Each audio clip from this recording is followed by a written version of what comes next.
აფხაზეთის უმაღლეს საბჭოში აკაკი ჩხენკელის 150 წლის იუბილისადმი მიძღვნილი კონფერენცია ჩატარდა. ღონისძიებაზე გაიხსენეს ოქუმში დაბადებული და გაზრდილი ქართველი პოლიტიკური მოღვაწე. ისაუბრეს საქართველოს პირველი დემოკრატიული რესპუბლიკის საგარეო საქმეთა მინისტრის, ეროვნული საბჭოსა და დამფუძნებელი კრების წევრის, საფრანგეთში საქართველოს ელჩის აკაკი ჩხენკელის საზოგადოებრივ პოლიტიკურ მოღვაწეობაზე, სამშობლოს წინაშე მის ღვაწლზე. ხაზი გაუსვეს იმ გარემოებას თუ რაოდენ დიდი მნიშვნელობა აქვს ასეთი ადამიანების დამსახურების ცოდნას მომავალი თაობებისთვის. კონფერენციის მუშაობაში მონაწილეობა მიიღეს ცნობილმა მეცნიერებმა, უმაღლესი საბჭოს დეპუტატებმა, აფხაზეთის მთავრობისა და დევნილი საზოგადოების წარმომადგენლებმა. აუდიტორიამ მოისმინა ბევრი მანამდე უცნობი, მეცნიერულად დასაბუთებული სიახლეები აკაკი ჩხენკელის შესახებ. პრაქტიკული კონფერენციის ორგანიზატორები აფხაზეთის ავტონომიური რესპუბლიკის უმაღლესი საბჭო და სოხუმის სახელმწიფო უნივერსიტეტი იყვნენ. ღონისძიებას აკაკი ჩხენკელის შთამომავლები ესწრებოდნენ.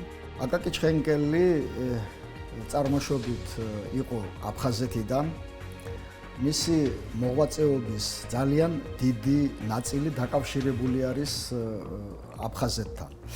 აკაკი ჩხენკელი სრულიად ახალგაზრდა ებრძოდა აფხაზეთში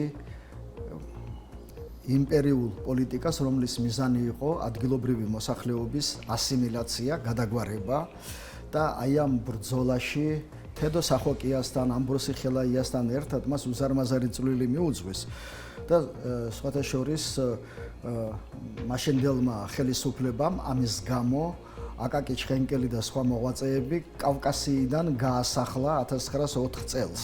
მის საქმიანობაში ძალიან დიდი ადგილი ეკავა ეროვნულ საკითხს. ის იყო დიდი პატრიოტი, დიდი მამულიშვილი. აკაკი ჩხენკელი იმსახურებს უკიდეგანო პატივისცემას, მისი სახელმწიფოებრივი აზროვნების, მისი მსოფლმხედველობის, მისი ცნობიერების, მისი ერთგულების ქართული სახელმწიფოსადმი და მისი ცხოვრების წესიდან, ცხოვრების ნირიდან გამომდინარე. ამ კონფერენციამ კიდევ ბევრი ახალი სიახლეები გამოიტანა მაყურებლების წინაშე, მსმენელების წინაშე.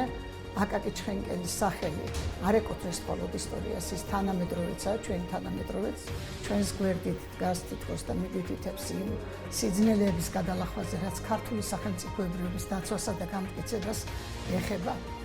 ჩხენკელი თავის თანაპარტიელთა შორის გამოირჩეოდა იმით, რომ ის იყო განათლებასთან ერთად ძალზე პრაქტიკული ადამიანი, სწორად მოაზროვნე ადამიანი, ჰქონდა ძალიან სწორი კონცეპტები საქართველოს სახელმწიფოებრივი ცხოვრების შესახებ.